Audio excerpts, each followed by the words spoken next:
OCD പാരൻസിൽ നിന്നും കുട്ടികളിലേക്ക് പകരുമോ എന്നൊരു ചോദ്യമുണ്ട്.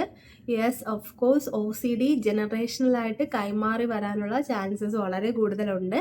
പക്ഷേ ഈ OCD എന്ന് പറയുന്നത് കണ്ടേജിയസ് ആയിട്ടുള്ള ഒരു ഡിസീസ് അല്ല. അതായത് ഒരു ഇൻഫെക്ഷൻ സ്പ്രെഡ് ആവുന്നത് പോലെ സ്പ്രെഡ് ആവുന്ന ഒന്നല്ല OCD എന്ന് പറയുന്നത്. ബട്ട് കുറേ റീസൺസ് കാരണം OCD ഉള്ള പേരൻസിൽ നിന്നും കുട്ടികളിലേക്ക് ഈ ഒരു OCD വരാനുള്ള ചാൻസസ് വളരെ കൂടുതലാണെന്നാണ് പഠനങ്ങളൊക്കെ പറയുന്നത്.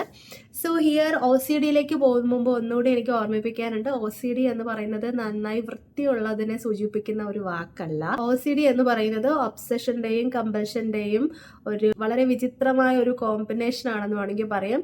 ഒബ്സഷൻ എന്ന് പറയുന്നത് വളരെ വിയേർഡ് ആയിട്ടുള്ള ഇൻട്രൂസീവ് തോട്ട്സ് ആണ്. അതായത് ഒരു ആവശ്യവും ഇല്ലാത്ത കുറേ റെപ്പറ്റേറ്റീവ് തോട്ട്സ് ആണ് ഒബ്സഷൻ.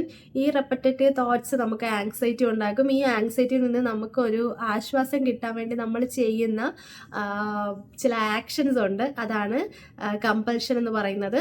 അപ്പോൾ ഈ അനാവശ്യ ചിന്തകളിൽ നിന്നിട്ട് ഒരു മോചനം കിട്ടാൻ വേണ്ടി ചെയ്യുന്ന ആവർത്തന സ്വഭാവമുള്ള ചില പ്രവർത്തികളെയും കൂടി ചേർന്ന ഒരു ഡിസോർഡർ ആണ് OCD എന്ന് പറയുന്നത്. ഇനി ഇന്നത്തെ വീഡിയോയിൽ നമ്മൾ ഡിസ്കസ് ചെയ്യാൻ പോകുന്നത് ഈ OCD എങ്ങനെയാണ് ജനറേഷണൽ OCD ആവുന്നത്, അല്ലെങ്കിൽ ഫാമിലിയിൽ ഈ OCD എങ്ങനെയാണ് നെക്സ്റ്റ് ജനറേഷനിലേക്ക് പോകുന്നത് എന്നതിനെ പറ്റിയാണ്. ബേസിക്കലി 3 ഫാക്ടേഴ്സ് ഉണ്ട്: ജനറ്റിക്സ്, എൻവയൺമെന്റൽ ലേണിംഗ്, ഫാമിലി അക്കോമഡേഷൻ. ഈ 3 കാരണങ്ങളാണ് പ്രധാനമായും ജനറേഷണൽ OCDക്ക് കാരണമാകുന്നത്. ഇൻഹെറിറ്റഡ് ജീൻസ് OCD ടെൻഡൻസി ഉണ്ടാക്കുന്നതിന് പങ്കുവഹിക്കുന്ന ഒരു കാരണമാണ്. ഇറ്റ് ഡസൻറ്റ് മീൻ OCD ഉള്ള പാരൻസിൻ്റെ മക്കളെല്ലാവരും OCD ആയിട്ട് വരും എന്നതിന് യാതൊരു അടിസ്ഥാനവുമില്ല. അങ്ങനെയല്ല പറയുന്നത്. അല്ലെങ്കിൽ നമുക്ക് OCD ഉള്ളത് നമ്മുടെ പേരൻസിനോ നമ്മുടെ ഫാമിലി മെമ്പറിൽ ആർക്കെങ്കിലും ഉള്ളത് കൊണ്ടോ ആവണമെന്നുമില്ല. ഓട്ടോമാറ്റിക്കലി നമ്മുടെ ജീൻസാണ് നമ്മൾ ആരാണെന്ന് നിർണ്ണയിക്കുന്നത്, അല്ലേ? അപ്പോൾ അതിൽ ഒരു പങ്കുണ്ട്. പക്ഷെ ആ പങ്കെന്ന് പറയുന്നത് വളരെ ചെറിയൊരു പെർസെൻറ്റേജ് ആണ്. എന്ന് പറഞ്ഞാൽ OCD ഉള്ള ആളുകളുടെ ജീൻ നമ്മുടെ ശരീരത്തിലുണ്ട് എന്ന ഒരൊറ്റ കാരണം കൊണ്ട് മാത്രം നമ്മളിൽ OCD ഡെവലപ്പ് ആയില്ല. സോ ബേസിക്കലി എൻവയൺമെന്റൽ ലേണിംഗ് ഫാക്ടേഴ്സ് ആണ്. കാരണം ഈ OCD എന്ന് പറയുന്നത് ഗ്രാജുവലി ഡെവലപ്പായി വരുന്ന ഒരു ഡിസോർഡർ ആണ്. അപ്പോൾ അത് ലേൺ ചെയ്തെടുക്കുന്നതാണ് കൂടുതലും നമ്മൾ സെൽഫായിട്ടാണ് അത് ഡെവലപ്പ് ചെയ്ത് ലേൺ ചെയ്ത് എടുക്കുന്നത്. അതായത് നമുക്ക് ഇൻട്രൂസീവ് ആയിട്ടുള്ള തോട്ട്സ് വരുന്നു, ഒബ്സഷൻസ് വരുന്നു. അപ്പോൾ നമുക്ക് ആങ്സൈറ്റി ട്രിഗർ ആവുന്നു. ഈ ആങ്സൈറ്റിയിൽ നിന്നിട്ട് നമുക്ക് രക്ഷപ്പെടാൻ വേണ്ടിയിട്ട് നമ്മൾ എന്ത് ചെയ്യുന്നു? റെപ്പറ്റേറ്റീവ് ആയിട്ടുള്ള ആക്ഷൻസ് ചെയ്യുന്നു. നമുക്ക് താൽക്കാലികമായിട്ട് റിലീഫ് കിട്ടുന്നു. ബട്ട് കുറച്ച് സമയത്തിനുള്ളിൽ നമുക്ക് വീണ്ടും വരുന്നു. നമ്മൾ വീണ്ടും റെപ്പറ്റേറ്റീവ് ആക്ഷൻസ് ചെയ്യുന്നു. നമ്മൾ പതിയെ വിശ്വസിക്കുന്നു നമ്മൾ ഈ റെപ്പറ്റേറ്റീവ് ആക്ഷൻസ് ചെയ്താൽ മാത്രമേ ശരിയാവുകയുള്ളൂ എന്ന്. നമ്മുടെ ലൈഫ് അങ്ങനെ മുന്നോട്ട് പോവുകയും ചെയ്യുന്നു, അല്ലേ? അപ്പോൾ ഇതെങ്ങനെയാണ് നമ്മൾ ലേൺ ചെയ്തെടുക്കുന്നത്? നമ്മുടെ ചുറ്റുപാടുകളെ നമ്മൾ ഒരുപാട് കാര്യങ്ങൾ പഠിപ്പിക്കുന്നുണ്ട്. നമ്മുടെ ബിഹേവിയർ എങ്ങനെയാണ് ബിൽഡ് ചെയ്തത്, നമ്മുടെ ക്യാരക്ടറിൽ ഒരുപാട് മോഡിഫിക്കേഷൻ വന്നത് എങ്ങനെയാണ്. ഓരോ പ്രായത്തിലും നമ്മുടെ ചുറ്റുപാടുകൾ നമ്മൾ ഒരുപാട് എഫക്റ്റ് ചെയ്തിട്ടുണ്ടല്ലേ? കുട്ടികൾ എല്ലായ്പ്പോഴും ഒബ്സർവ് ചെയ്തുകൊണ്ടിരിക്കും, അഡാപ്റ്റ് ചെയ്തുകൊണ്ടിരിക്കും ചുറ്റിലുമുള്ള ബിഹേവിയറൽ പാറ്റേൺസ്. അതായത് ഒരു ചെറിയ കുട്ടി ആ കുട്ടിയുടെ വീട്ടിലുള്ള അംഗങ്ങളുടെ അല്ലെങ്കിൽ ആ കുട്ടിക്ക് ക്ലോസ് കോണ്ടാക്റ്റ് ഉള്ള എല്ലാവരുടെയും ചലനങ്ങൾ ഓരോ നിമിഷവും സൂക്ഷ്മമായി നിരീക്ഷിക്കുകയും അത് സ്വയം ചെയ്യാൻ ശ്രമിക്കുകയും ചെയ്യും. അതുകൊണ്ടാണ് ഉച്ചത്തിൽ ഷൗട്ട് ചെയ്യുന്ന പാരൻസ് ഉള്ള വീട്ടിലെ കുട്ടികൾ അങ്ങനെ ഷൗട്ട് ചെയ്യാൻ വേണ്ടി പഠിക്കുന്നത്. സൈലന്റ് ട്രീറ്റ്മെന്റ് കൊടുക്കുന്ന പേരൻസിന്റെ കുട്ടികൾ സൈലന്റ് ട്രീറ്റ്മെന്റ് കൊടുക്കാൻ വേണ്ടിയിട്ട് ജീവിതത്തിൽ പഠിച്ചു വരുന്നത്. ഈ OCD ജനറേഷണലായിട്ട് ലേൺ ചെയ്തു വരുന്നത് എങ്ങനെയാണെന്ന് പറയാം. അതായത് ഈ കുട്ടി ഒബ്സർവ് ചെയ്തുകൊണ്ടിരിക്കുമ്പോൾ കാണുന്നത് ഈ കുട്ടിയുടെ പേരൻസോ അല്ലെങ്കിൽ ഈ കുട്ടിയുടെ വീട്ടിലുള്ള മറ്റാരെങ്കിലുമോ റിപ്പീറ്റഡ്ലി ലോക്ക്ഡ് ആണോ എന്ന് ചെക്ക് ചെയ്തുകൊണ്ടിരിക്കുന്നത് ഈ കുട്ടി കാണുകയാണ്. ഓട്ടോമാറ്റിക്കലി ഈ കുട്ടിക്കൊരു ടെൻഡൻസി ഉണ്ടാവും, നെക്സ്റ്റ് ടൈം ഞാനും അതുപോലെ ചെക്ക് ചെയ്യാം എന്നുള്ളത്. അതുപോലെ തന്നെ മൾട്ടിപ്പിൾ ടൈംസ് കൈ കഴുകിക്കൊണ്ടിരിക്കുന്നത്, കുക്ക് ചെയ്യുമ്പോൾ ഓരോ സാധനം എടുത്തതിന് ശേഷം പോയി ഫ്രീക്വൻ്റ്ലി കൈ വൃത്തിയാക്കിയിട്ട് അടുത്ത സാധനം എടുക്കുന്നത്. ഇതുപോലെയുള്ള കാര്യങ്ങൾ കുട്ടി ഒബ്സർവ് ചെയ്യുകയും സ്വയം ചെയ്യുകയും ചെയ്യും. കാരണം ഇതിൻ്റെ ബിഗിനിങ് സ്റ്റേജിൽ ഈ കുട്ടി വിചാരിക്കുന്നത് ഇങ്ങനെ ചെയ്യുന്നത് നല്ലതാണ് എന്നാണ്. കാരണം കുട്ടി വിശ്വസിക്കുന്ന, കുട്ടിക്ക് ട്രസ്റ്റ്ഫുൾ ആയിട്ടുള്ള ഒരാൾ ഇത് ചെയ്യുന്നത് കുട്ടി നിരന്തരം ഒബ്സർവ് ചെയ്യുകയാണ്.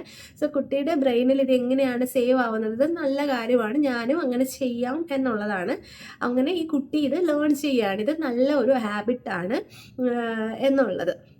ഈ ഒരു ഘട്ടത്തിൽ കുട്ടിക്ക് ഒബ്സഷൻസ് ഒന്നും ഉണ്ടാവില്ല, അതായത് ഈ ഇൻട്രൂസീവ് തോട്ട്സ് ഒന്നുമില്ല, ഓൺലി ദ ആക്ഷൻസ് ആണ് വരുന്നത്. പക്ഷേ കുട്ടി വളർന്നു വരുന്നതിനനുസരിച്ച് ഈ കുട്ടി ഇൻട്രൂസീവ് തോട്ട്സ് അട്രാക്ട് ചെയ്തുകൊണ്ടിരിക്കും. അതായത് ഒരു കാര്യം റിപ്പീറ്റഡായിട്ട് ചെയ്തുകൊണ്ടേയിരുന്നു, പിന്നീട് വളർമയിൽ എപ്പോഴെങ്കിലും അത് ചെയ്യാൻ പറ്റാതെ വരുമ്പോൾ അയ്യോ അത് ചെയ്തില്ലല്ലോ എന്നൊരു ആങ്സൈറ്റി ട്രിഗർ ആവുകയും അത് ചെയ്യാൻ വേണ്ടി ശ്രമിക്കുകയും ചെയ്ത് കഴിയുമ്പോൾ സമാധാനമാവുകയും ചെയ്യുമ്പോൾ ഗ്രാജുവലി ഈ ഇൻട്രൂസീവ് തോട്ട്സും ഈ പറയുന്ന കമ്പൽഷൻസിനെ അക്കമ്പനി ചെയ്യാൻ തുടങ്ങുകയും ഇതിങ്ങനെ ഡെവലപ്ഡ് ആൻഡ് ലേൺഡ് എന്നുള്ള രീതിക്കാണ് ആയി വരുന്നത്.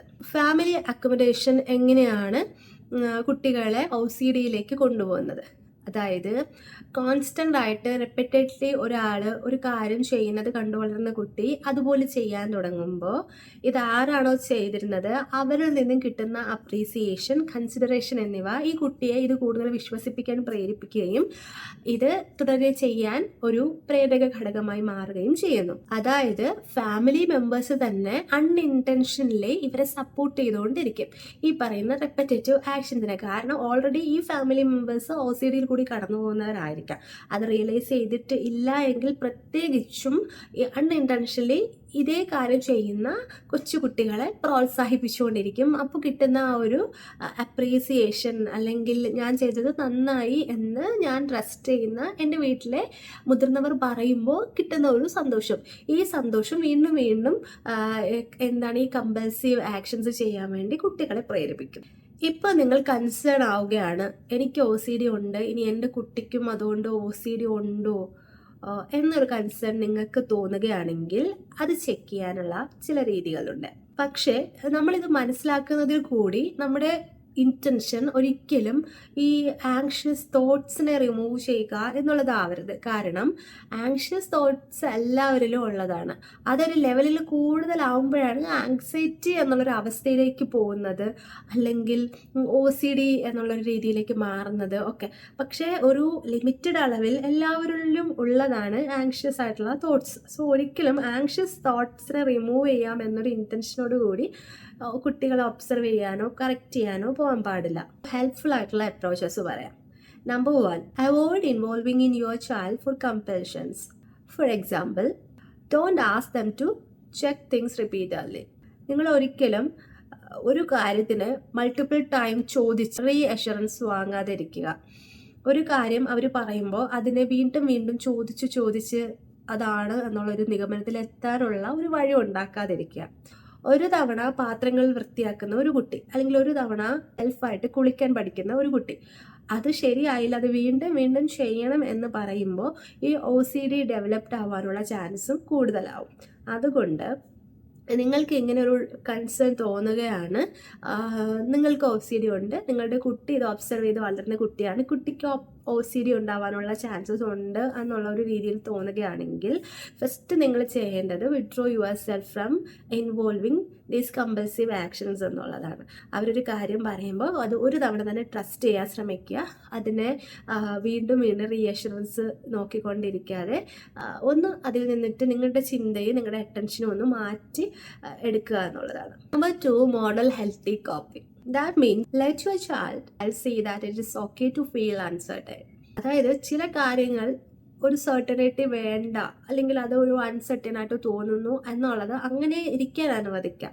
അതായത് എല്ലാ കാര്യങ്ങളും ഇങ്ങനെ വേണം അങ്ങനെ വേണം എന്ന് നമ്മൾ നിർബന്ധം പിടിക്കുന്നത് ഒരു ഡിസിപ്ലിൻ പഠിപ്പിക്കുന്നതിൻ്റെ ഭാഗമാണ് എന്ന് നമ്മൾ വിചാരിക്കും.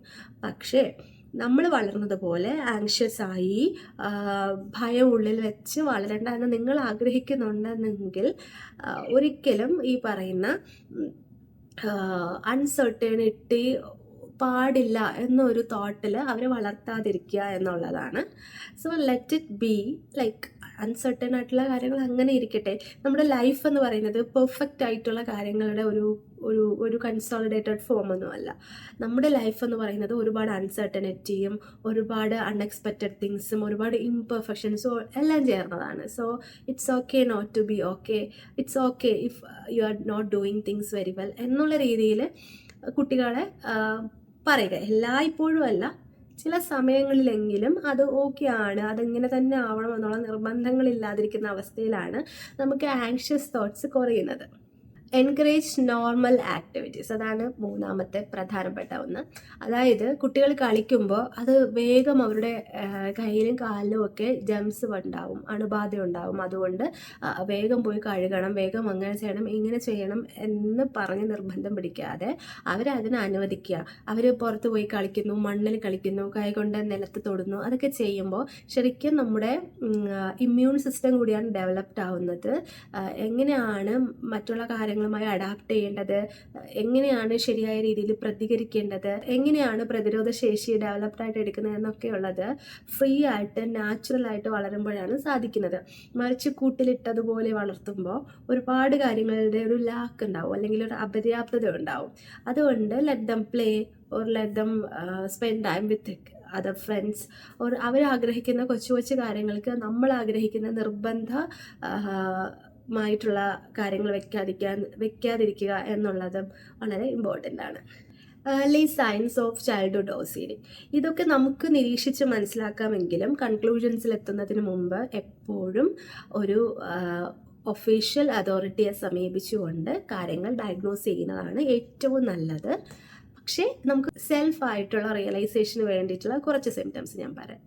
കുട്ടികൾ എക്സസീവായിട്ട് ഹാൻഡ് വാഷ് ചെയ്യുകയാണ്, എപ്പോഴും അവരുടെ മനസ്സിൽ അണുബാധ ഉണ്ടാകും എന്നുള്ള, അല്ലെങ്കിൽ കീടാണുക്കൾ ഉണ്ടാകും എന്നുള്ള പേടിയുള്ളതായിട്ട് നിങ്ങൾക്ക് തോന്നുന്നുണ്ടെങ്കിൽ, റിപ്പീറ്റഡ് ആയിട്ട് ഹോംവർക്ക്സ് ചെക്ക് ചെയ്യുന്നുണ്ടെങ്കിൽ, റിപ്പീറ്റഡ് ആയിട്ട് ബാഗിൽ വെച്ച സാധനങ്ങൾ ചെക്ക് ചെയ്യുന്നുണ്ടെങ്കിൽ, റിപ്പീറ്റഡ് ആയിട്ട് പുറത്ത് പോകുമ്പോൾ എന്തെങ്കിലും തരത്തിലുള്ള ആക്ഷൻസ് അവർ ചെയ്യുന്നുണ്ടെങ്കിൽ അതൊരു സിംറ്റമായിട്ട് എടുക്കാം.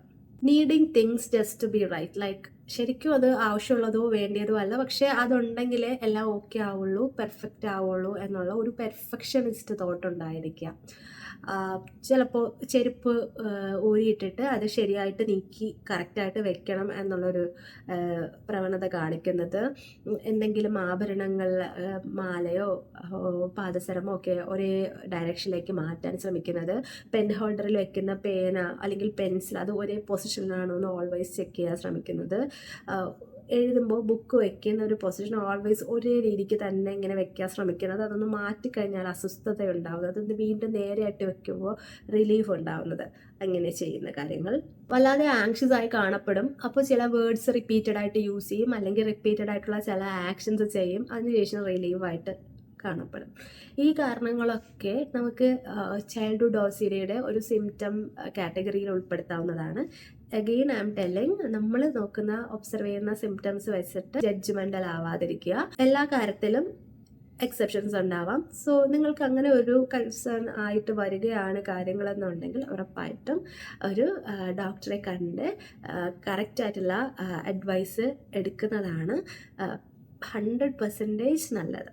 കുട്ടികളൊക്കെ ഓരോ കാര്യങ്ങൾ ആഗ്രഹിക്കുന്ന രീതിയും ഓരോ കാര്യങ്ങൾ ചെയ്യുന്ന രീതിയും നമ്മൾ നോക്കിക്കഴിഞ്ഞാൽ അവർ ഓരോ പ്രായത്തിലും ഓരോ ഫേസസിലൂടെ ആയിരിക്കും കടന്നു പോകുന്നത്. ഒരു 4 വയസ്സുള്ളപ്പോൾ ചെയ്ത രീതിയാവില്ലേ കുട്ടി ഒരു 6 വയസ്സുള്ളപ്പോൾ ചെയ്യുന്നത്. 9 വയസ്സുള്ളപ്പോൾ ഇതിൻ്റെ രീതികളും കാര്യങ്ങളും ഒക്കെ ആകപ്പാടെ മാറാനും ചാൻസസ് ഉണ്ട്.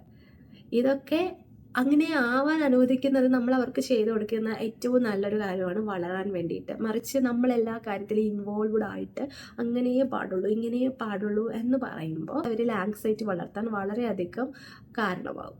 If you have OCD yourself, getting effective treatment is very important, such as exposure therapy or exposure and response prevention or ERP, അല്ലെങ്കിൽ കോഗ്നിറ്റീവ് ബിഹേവിയർ തെറാപ്പി എന്നിവയൊക്കെ പ്രാക്ടീസ് ചെയ്യുന്നതിൽ കൂടി നമുക്ക് ഒരുപാട് ബെറ്റർ ആവാൻ വേണ്ടി പറ്റും. It will also reduce the impact of your OCD in your family. മനസ്സിലാക്കാവുന്ന കാര്യം ജനറേഷണൽ OCD എന്നൊന്നുണ്ട്. യെസ്, അത് കറക്റ്റാണ്. പക്ഷേ ജനറേഷണൽ OCD എന്ന് പറയുന്നത് ജനറ്റിക് ആയിട്ടുള്ള കാരണങ്ങൾ കൊണ്ട് മാത്രം ഉണ്ടാകുന്നതല്ല, കണ്ടേജിയസ് അല്ല, ഒരു ഇൻഫെക്ഷൻ ഉണ്ടാവുന്നത് പോലെ പകരുന്നതുമല്ല, മറിച്ച് കമ്പൈൻഡ് ആയിട്ടുള്ള ചില ഫാക്ടേഴ്സിൻ്റെ ആകെ തുകയാണ് ജനറേഷണൽ OCD എന്ന് പറയുന്നത്. കുറച്ചുകൂടി ഡീറ്റെയിൽ ആയിട്ടും സയൻറ്റിഫിക് ആയിട്ടും പറയുകയാണെങ്കിൽ brain biology, genetic inheritance, epigenetics and environmental influences. Twin studies estimation പ്രകാരം 40 മുതൽ 50% വരെ ചാൻസസ് ഉണ്ടെന്നാണ് പറയുന്നത് പേരൻസിൽ നിന്നും കുട്ടികളിലേക്ക് ലേൺഡ് OCD ഉണ്ടാവാനുള്ളത്. OCD is polygenic, means it is influenced by many genes and each contributing small effects. That means ഒരു സിംഗിൾ OCD ജീൻ എന്നൊന്നില്ല. ഫസ്റ്റ് ഡിഗ്രി റിലേറ്റീവ്സ് ഇല്ലേ, അതായത് പേരൻസ്, സിബ്ലിങ്സ്, ചിൽഡ്രൻ എന്നിവരിൽ പരസ്പരം OCD ഉണ്ടാകാനുള്ള ചാൻസസ് വളരെയധികം കൂടുതലാണ്. ബ്രെയിൻ സർക്യൂട്ടിന്റെ ഇൻവോൾവ്മെന്റ് ഉണ്ടോ? ഉറപ്പായിട്ടുമുണ്ട്. Research consistently implicates a brain circuit called the corticostriato-thalamocortical circuit or PSTS, which include orbitofrontal cortex, അതായത് അപായ സാഹചര്യങ്ങളെ ഡിറ്റക്ട് ചെയ്യുന്ന ഭാഗം, ആൻറ്റീരിയർ സിംഗുലേറ്റ് കോർട്ടെക്സ് അഥവാ എറേഴ്സിനെയും കോൺഫ്ലിക്ട്സിനെയും പെട്ടെന്ന് ഡിറ്റക്ട് ചെയ്യുന്ന ഏരിയ, സ്ട്രിയാറ്റം നമ്മുടെ ചിന്തകളെയും പ്രവൃത്തികളെയും ഫിൽറ്റർ ചെയ്തെടുക്കുന്ന തലച്ചോറിലെ ഒരു ഭാഗം, thalamus relay informations. So the point is, in OCD, the circuit can becomes overreactive. അതുകൊണ്ട് തന്നെ ഇൻട്രൂസീവ് തോട്ട്സ് ഉണ്ടാക്കാനും റെപ്പറ്റേറ്റീവ് ആയിട്ടുള്ള കമ്പൽസീവ് ആക്ഷൻസ് ചെയ്യാനും നമ്മളെ നിർബന്ധിതമാക്കുന്നു. ന്യൂറോ ട്രാൻസ്മിറ്റേഴ്സിന്റെ പങ്കും വളരെ വലുതാണ്. നമ്മുടെ ബ്രെയിൻ കെമിക്കൽസ് ആയ സെറോട്ടോണിൻ, ഗ്ലൂട്ടമേറ്റ് ആൻഡ് ഡോപ്പമിൻ പ്രവർത്തിക്കുന്നു. എപ്പിജനറ്റിക്സ്, ഞാൻ നേരത്തെ പറഞ്ഞതുപോലെ genes are not the whole story, അല്ലെങ്കിൽ ജീൻസ് കൊണ്ട് മാത്രം OCD പകരില്ല. എപ്പിജനറ്റിക്സ് പറയുന്നത് നമ്മുടെ ജീൻസ് എങ്ങനെയാണ് സ്വിച്ച് ചെയ്യുന്നത് എന്നുള്ളതാണ്. വിത്തൗട്ട് ചേഞ്ചിങ് ദ DNA ഈ ജീൻസിൽ മാറ്റങ്ങൾ ഉണ്ടാവാം. ഇതാണ് എപ്പിജനറ്റിക്സ്. ക്രോണിക് സ്ട്രെസ്സും ചൈൽഡ്ഹുഡ് അഡ്വേഴ്സിറ്റിയും പ്രഗ്നൻസി റിലേറ്റഡ് ഫാക്ടേഴ്സും അപ്പോൾ ഏതെങ്കിലും തരത്തിലുള്ള ഇൻഫെക്ഷൻസും ഇൻഫ്ലമേഷൻസും വരെ ഇതിന് കാരണമാകുന്നു. These changes may partially explain or determine why one family member develops OCD while another with same genes does not. You can also learn anxious pattern from parents. നമ്മുടെ എല്ലാവരുടെയും സ്വഭാവത്തിന് ഒരു റെപ്പറ്റേറ്റീവ് പാറ്റേൺസ് ഉണ്ടായിരിക്കും. കള്ളം പറയുന്ന ഒരാൾ എത്രയൊക്കെ ആ ഒരു ശീലം മാറ്റിയെന്ന് പറഞ്ഞാലും ഏതെങ്കിലുമൊക്കെ സാഹചര്യത്തിൽ കള്ളം പറഞ്ഞുകൊണ്ടിരിക്കും. അതുപോലെ കൈൻഡായിട്ട് എല്ലാവരെയും വിശ്വസിച്ച് പറ്റിക്കപ്പെടുന്ന ഒരാൾ എത്രയൊക്കെ അതിൽ നിന്ന് പുറത്തേക്ക് വന്നെന്ന് പറഞ്ഞാലും പിന്നെയും അങ്ങനെ പോയിക്കൊണ്ടേയിരിക്കും. നമ്മുടെ എല്ലാ പോസിറ്റീവ് ആൻഡ് നെഗറ്റീവ് സ്വഭാവങ്ങൾക്കും ഒരു റെപ്പറ്റേറ്റീവ് പാറ്റേൺ ഉണ്ടായിരിക്കും. പേരൻസിൽ നിന്നും കുട്ടികൾ OCD റിലേറ്റഡ് ആയിട്ടുള്ള റെപ്പറ്റേറ്റീവ് പാറ്റേൺസ് നിരന്തരമായി പഠിച്ചെടുക്കുന്നു. ഇങ്ങനെയുള്ള ശീലങ്ങളെല്ലാം ഒബ്സർവ് ചെയ്ത് പഠിച്ച് ശീലിക്കുന്നത് മാത്രം OCDക്ക് കാരണമാവില്ല. പക്ഷേ OCDയുടെ സിംറ്റംസിലേക്ക് പോകാനുള്ള ഒരു കാരണമായി മാറാം, അല്ലെങ്കിൽ മാറാതിരിക്കാനുള്ള ചാൻസസും ഉണ്ട്. Immune system and inflammations.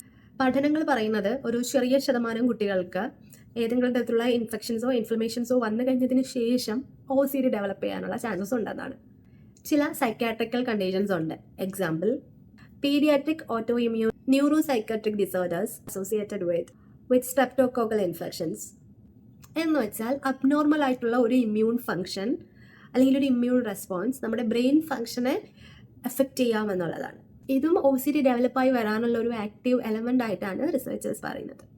There is no guaranteed prevention for OCD. പക്ഷേ പേരൻസ് കറക്റ്റായിട്ടുള്ള തെറാപ്പീസ് എടുക്കുന്നതിൽ കൂടിയോ ട്രീറ്റ്മെൻറ്റ്സിൽ കൂടി കടന്നു പോകുന്നതിൽ കൂടിയോ പേരൻസിനുള്ള OCD ഒരു വലിയ പരിധിവരെ അണ്ടർ കൺട്രോൾ ആണെന്നുണ്ടെങ്കിൽ കുട്ടികൾ ഇതിൻ്റെ എഫക്റ്റിൻ്റെ തോതും വളരെയധികം കുറയ്ക്കാൻ സാധിക്കും. കുട്ടികളെ നമ്മൾ നിർബന്ധമായി പഠിപ്പിച്ചിരിക്കേണ്ട ഒരു കാര്യമാണ് അൺസർട്ടനിറ്റിയെ ടോളറേറ്റ് ചെയ്യുക. ഒരു കാര്യം ഉറപ്പില്ല എന്നുണ്ടെങ്കിൽ ഇറ്റ്സ് ഓക്കെ എന്ന് അവർക്ക് പഠിപ്പിച്ചു കൊടുക്കേണ്ടത് വളരെ ഇമ്പോർട്ടൻ്റ് ആണ്. അറിയില്ല എന്നോ കൺഫ്യൂസ്ഡ് ആണെന്നോ നമ്മൾ മനസ്സിലാക്കുമ്പോൾ അവരെ വഴക്ക് പറയുകയോ അടിക്കുകയോ ശിക്ഷകൾ കൊടുക്കുന്നതൊക്കെ ചെയ്യുന്നതിന് പകരം it's okay, some things will be like that, uncertain ആയിരിക്കും, അറിയില്ലായിരിക്കും, കൺഫ്യൂസ്ഡ് ആയിരിക്കും. ഇതെല്ലാം നമ്മുടെ എല്ലാവരുടെയും ലൈഫിലും മനസ്സിലും ചിന്തകളൊക്കെ ഉള്ള കാര്യങ്ങളാണ്, നോർമൽ ബ്രെയിൻ ഫങ്ഷൻസിൻ്റെ ഭാഗമാണ് എന്നുള്ളത് കുട്ടികളെ ടീച്ച് ചെയ്യുന്നത് വളരെയധികം ഇമ്പോർട്ടൻ്റ് ആണ്. എന്തെങ്കിലും സിംറ്റംസ് ഒക്കെ ഉണ്ടെങ്കിൽ only observation, evaluation and assessment is very important. In summary, OCD is heritable but not directly inherited in a single way. Two main evidence-based treatments വരട്ടെ. CBT അഥവാ കോഗ്നിറ്റീവ് ബിഹേവിയറൽ തെറാപ്പി. അതായത് cognitive behavioural തെറാപ്പിയിൽ കൂടി കടന്നു പോകുമ്പോൾ നമ്മുടെ ചിന്തകളും നമ്മുടെ ഇമോഷൻസും നമ്മുടെ ആക്ഷൻസും തമ്മിൽ എങ്ങനെയാണ് കോറിലേറ്റഡ് ആയിട്ടിരിക്കുന്നത് എന്ന് നമുക്ക് തന്നെ മനസ്സിലാക്കാൻ സാധിക്കും. ഈ OCDയുടെ സൈക്കിൾ എങ്ങനെയാണ്? ഇൻട്രൂസീവ് തോട്ട്സ് വരുന്നു, ആങ്സൈറ്റി ട്രിഗർ ആവുന്നു, കമ്പൽസീവ് ആക്ഷൻ ചെയ്യുന്നു, ആങ്സൈറ്റിയിൽ നിന്നും ടെമ്പററി റിലീഫ് കിട്ടുന്നു, next time again intrusive thoughts വരുന്നു, ആങ്സൈറ്റി ട്രിഗർ ആവുന്നു, കമ്പൽഷൻ ആക്ഷൻ വരുന്നു, ടെമ്പററി റിലീഫ് കിട്ടുന്നു, ദെൻ OCD സ്ട്രോങ്ങർ ആവുന്നു, ദെൻ ഇത് ഫ്രീക്വൻലി റിപ്പീറ്റഡ് ആവുന്നു. അപ്പോൾ ഇതാണ് ഒരു OCDയുടെ സിമ്പിൾ സൈക്കിൾ എന്ന് പറയുന്നത്.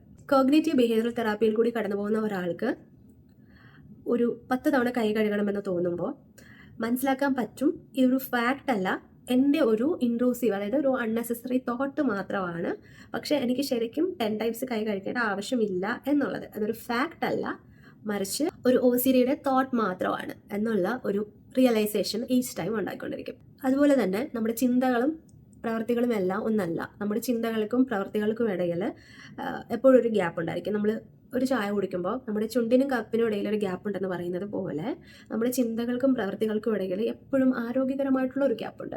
ഈ ഗ്യാപ്പിൽ വെച്ചിട്ട് നമുക്ക് വിഡ്രോ ചെയ്യാനുള്ള ഒരു റൈറ്റും ഉണ്ട്.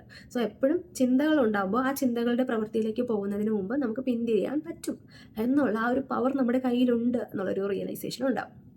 Develop healthier ways to respond to anxiety.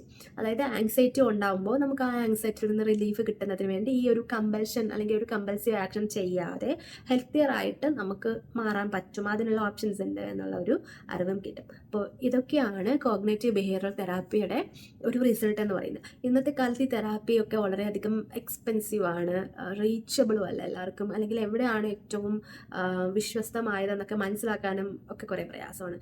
ശരിക്കും ഈ കോഗ്നേറ്റീവ് ബിഹേവിയറൽ തെറാപ്പിയെക്കുറിച്ച് പഠിക്കാൻ ശ്രമിച്ചാൽ നമുക്ക് സ്വയം പ്രാക്ടീസ് ചെയ്യാൻ പറ്റുന്ന ഒന്നുകൂടിയാണ് cognitive behavioural therapy or CBT എന്ന് പറയുന്നത്. Exposure and response prevention or ERP, അതാണ് രണ്ടാമത്തെ പ്രിവെൻഷൻ മെത്തേഡ് എന്ന് പറയുന്നത്. ഇതിനെ ഗോൾഡ് സ്റ്റാൻഡേർഡ് പ്രിവെൻഷൻ മെത്തേഡ് എന്നാണ് സൈക്കോളജിയിൽ കൺസിഡർ ചെയ്യപ്പെടുന്നത്. It has 2 parts. First one is exposure and second one is response prevention. Exposure എന്ന് പറയുന്നത് ആങ്സൈറ്റി ട്രിഗർ ആവുന്ന സിറ്റുവേഷനിൽ ഓൺ പർപ്പസ് നമ്മൾ പോവാം. അതായത് നമ്മളൊരു ഡോറിൽ ടച്ച് ചെയ്യുന്നു, ഈ ഡോറിലെ ഹാൻഡിൽ ടച്ച് ചെയ്ത് കഴിഞ്ഞിട്ട് നമുക്ക് ഫുഡ് കഴിക്കണം എന്നുള്ളത് നമ്മൾ തന്നെ ഒരു സിറ്റുവേഷൻ ക്രിയേറ്റ് ചെയ്യുന്നു. ഈ ഡോറിൽ ടച്ച് ചെയ്തിട്ട് ഒരു തവണ നന്നായി കൈ കഴിക്കുക, മതി. 10 ടൈംസ് കൈ കഴുകാതെ പോയി ഫുഡ് കഴിക്കുക. അപ്പോൾ ഒരു ബുദ്ധിമുട്ടുണ്ടാവും, പക്ഷേ ആ ബുദ്ധിമുട്ടിൽ കൂടി കടന്നു പോകുക എന്നുള്ളതാണ്. ചെരുപ്പുകൾ അഡ്ജസ്റ്റ് ചെയ്ത് വെക്കുക, ഗ്യാസ് സിലിണ്ടർ 1000 തവണ ഓഫാണോ എന്ന് ചെക്ക് ചെയ്യുക, സ്വിച്ചസ് ഓണാണോ ഓഫാണോ എന്ന് ചെക്ക് ചെയ്യുക. ഇതൊക്കെ നമ്മൾ തന്നെ അങ്ങോട്ട് പോയി ചെയ്യാൻ വേണ്ടി ശ്രമിക്കുക. അപ്പോൾ നമുക്ക് വീണ്ടും ചെയ്യാൻ തോന്നുമ്പോൾ അത് ചെയ്യാതെ നമ്മൾ മറ്റൊന്നിലേക്ക് പോവുക എന്നുള്ളതാണ് എക്സ്പോഷർ എന്നുള്ളത് കൂടി ഉദ്ദേശിക്കുന്നത്. ഡോർ ലോക്ക് ചെയ്യുമ്പോഴും ഒരു തവണ ലോക്ക് ചെയ്തിട്ട് പോവുക. ഇനി ലോക്കാണോ ലോക്കല്ലേ എന്ന് നോക്കേണ്ട ആവശ്യമില്ല. റെസ്പോൺസ് പ്രിവെൻഷൻ എന്ന് പറഞ്ഞാൽ നമ്മൾ ആങ്സൈറ്റി വരുമ്പോൾ ടെമ്പററി റിലീഫ് കിട്ടാൻ വേണ്ടി ചെയ്തുകൊണ്ടിരുന്ന ആ ഒരു ആക്ഷൻ ഇല്ലേ, ആ ഒരു ആക്ഷൻ ചെയ്യാതിരിക്കുക എന്നുള്ളതാണ് റെസ്പോൺസ് പ്രിവെൻഷൻ. അനി എന്ത് വന്നാലും ആ ആക്ഷൻ ചെയ്യില്ല, അത് ചെയ്യാതിരുന്നിട്ട് വരുന്നത് വന്നോട്ടെ. ആ ആങ്സൈറ്റി കൂടി കടന്നു പോവുക. ആ ആങ്സൈറ്റി കൂടെ നമ്മൾ എത്ര സമയം ഇരിക്കുന്നു നമ്മുടെ ആങ്സൈറ്റി റെഡ്യൂസ് ആയിട്ടേ വരുള്ളൂ. അല്ലാതെ ഈ ആങ്സൈറ്റി കൂടി നമ്മുടെ തലയൊന്നും പൊട്ടിത്തെറിക്കില്ല. സോ നമുക്ക് തോന്നും നമ്മൾ തന്നെ നമ്മളെ എക്സ്പോസ്ഡ് ആക്കുകയാണ്, എക്സ്പോഷർ നമ്മൾ കിട്ടി, അപ്പോൾ നമുക്ക് ആങ്സൈറ്റി ട്രിഗറായി നമ്മൾ ആ കമ്പൽഷൻ ആക്ഷൻ നമുക്ക് ചെയ്യാൻ തോന്നുമല്ലോ. അത് ചെയ്യാതിരിക്കുന്നത് എന്ത് വന്നാലും ഞാൻ ചെയ്യില്ല എന്നുള്ളൊരു ലെവലിൽ നമ്മളെ തന്നെ പെട്ടെന്നൊന്നും സാധിക്കുന്നതല്ല, പ്രാക്ടീസ് ചെയ്ത് മാറാൻ പറ്റുള്ളൂ. സോ റെസ്പോൺസ് പ്രിവെൻഷൻ എന്നുള്ളതാണ് ഇതിൻ്റെ സെക്കൻഡ് സ്റ്റെപ്പ്. അപ്പോൾ നമ്മുടെ മനസ്സ് പറയും എന്തെങ്കിലും ബാഡ് ഹാപ്പൻ ചെയ്യും, എന്തെങ്കിലും മോശം കാര്യം സംഭവിക്കും. റെസ്പോൺസ് പ്രിവെൻഷൻ നമ്മൾ എപ്പോഴും ചെയ്തുകൊണ്ടിരുന്ന ആ കമ്പൽസീവ് ആക്ഷൻ ചെയ്തില്ലെങ്കിൽ സോ ലെറ്റ് ഇറ്റ് ബി, ആയിക്കോട്ടെ എന്ന് ചിന്തിക്കാൻ പറ്റണം നിങ്ങൾക്ക്. നമുക്ക് ഇതിൽ നിന്ന് പുറത്ത് വരണമെന്നുണ്ടെങ്കിൽ നമുക്ക് ഫസ്റ്റ് ഓഫ് ഓൾ നമുക്ക് അതിനോടൊരു ഡിറ്റർമിനേഷൻ ഉണ്ടായിരിക്കണം. സ്ട്രോങ് ആയിട്ട് പറ്റുമെന്ന് ചിന്തിച്ചാൽ മാത്രമേ we will come out of this. ഒരു പ്രോസസ്സിനെ സൈക്കോളജിയിൽ ഹാബിച്വേഷൻ ആൻഡ് ഇൻഹിബിഷൻ ലേണിംഗ് എന്നാണ് പറയുന്നത്. ഷുവറായിട്ട് റിസൾട്ട് ഉണ്ടാവും. ഇവഞ്ച്വലി നമുക്ക് ആങ്സൈറ്റി ഓട്ടോമാറ്റിക്കലി റിലീവ്ഡ് ആവുന്നതായിട്ട് എക്സ്പീരിയൻസ് ചെയ്യാനും പറ്റും. എന്ന് നമ്മൾ ഈ കമ്പൽസീവ് ആക്ഷൻ സ്റ്റോപ്പ് ചെയ്യുന്നോ അന്ന് നമ്മൾ രക്ഷപ്പെടുകയുള്ളൂ. അതൊരു മെൻ്റൽ റിച്വലാണ്. നമ്മൾ ചെയ്യേണ്ട ഒരു ആചാരം പോലെ നമ്മൾ ചെയ്തുകൊണ്ടിരിക്കുന്ന കാര്യം ചെയ്യില്ല എന്നൊരു ദൃഢനിശ്ചയം എടുത്ത് നോക്കി കഷ്ടപ്പെട്ട് ആ ഒരു പ്രോസസ്സിൽ കൂടി കടന്നു പോയാൽ ഉറപ്പായിട്ട് നിങ്ങൾക്ക് OCD ഒരു വലിയ രീതിയിൽ ഹിറ്റ് ബാക്ക് ചെയ്യാൻ പറ്റും. കുട്ടികൾക്കാണെങ്കിൽ ഈ ഒരു ചിന്ത വരുന്നത് ഇങ്ങനെ ആയിരിക്കും, ഞാൻ എൻ്റെ ടോയ്സ് കറക്റ്റായിട്ട് ഓർഗനൈസ് ചെയ്തില്ലെങ്കിൽ എൻ്റെ പാരൻസിന് എന്തെങ്കിലും ദോഷം പറ്റും എന്നുള്ളത്. ഈ നമ്മൾ പണ്ട് സ്കൂളിൽ പോകുമ്പോൾ മൈനയെ കാണില്ലേ, ഒരു മൈനയെ കണ്ടാൽ സ്കൂളിൽ നിന്ന് അടി കിട്ടും, 2 മൈനയെ കണ്ടാൽ അടി കിട്ടില്ല. അതുകൊണ്ട് രണ്ടാമത്തെ മൈനയെ എങ്ങനെയെങ്കിലും കണ്ടുപിടിച്ച് അടി കിട്ടാതിരിക്കുക. ഇതും ശരിക്കും പറഞ്ഞാൽ OCDയുടെ ഒരു മിനിയേച്ചർ ഫോമാണ്. അതുപോലെ ഞാൻ ഇങ്ങനെ ചെയ്താൽ അത് പാരൻസിന് ദോഷമാണ്, ഇങ്ങനെ ചെയ്താൽ എന്നുള്ള ചില സൂപ്പർസ്റ്റിഷ്യസ് ബിലീഫ്സ് നമുക്ക് ഈ OCD തന്നിട്ടുള്ള ലേൺഡ് ഫാക്ടേഴ്സാണ് നമ്മുടെ എൻവയോൺമെൻറ്റിൽ നിന്നിട്ട്. OCD കൊണ്ട് ജീവിക്കാൻ പറ്റുമെന്ന് വെച്ചാൽ ഉറപ്പായിട്ട് ജീവിക്കാൻ പറ്റും. OCD വരുമ്പോൾ നമുക്ക് OCD ഉണ്ടെന്നും OCD ഉള്ളതുകൊണ്ടാണ് ഇൻട്രൂസീവ് തോട്ട്സ് ഉണ്ടാകുന്നതെന്നും നമ്മളിപ്പോൾ ആങ്ഷ്യസ് ആയിട്ട് ഇരിക്കുന്നത് വെറും നമ്മുടെ ഒരു ഇൻട്രൂസീവ് തോട്ട്സിൻ്റെ ആഫ്റ്റർ എഫക്റ്റ് ആണെന്നും ഈ തോന്നുന്ന നമ്മൾ ചെയ്തുകൊണ്ടിരുന്ന കമ്പൽസീവ് ആയിട്ടുള്ള ആക്ഷൻ ഞാൻ ചെയ്യില്ല എന്നുള്ളൊരു തീരുമാനം എടുക്കുന്നതും ചെയ്യാതിരിക്കാൻ പ്രാക്ടീസ് ചെയ്യുന്നതും ആ ഒരു ഹാർഡ് ഫേസിലൂടെ നമ്മളെ തന്നെ കൊണ്ടുപോകുന്നതും നമ്മൾ ഹെൽപ്പ് ചെയ്യും. പഠനങ്ങൾ പറയുന്നത് OCD ഉള്ളവർ ഇത്തരത്തിലുള്ള സെൽഫ് പ്രാക്ടീസസിൽ കൂടി ഡെവലപ്പ് ആയിട്ടുള്ള ഒരുപാട് സ്റ്റഡീസും പറയുന്നുണ്ട്. So remember, having OCD doesn't mean you are crazy or something. OCD is just a recognized brain-based mental health condition, and with right treatment and practice എല്ലാവർക്കും നമ്മളിലുള്ളൊരു കൺട്രോൾ റീഗെയിൻ ചെയ്യാൻ പറ്റും. So ഈ ഒരു video ഒരുപാട് informations തന്നിട്ടുണ്ടെന്ന് കരുതുന്നു. മറ്റൊരു വീഡിയോയുമായി വീണ്ടും കാണാം. നമസ്കാരം.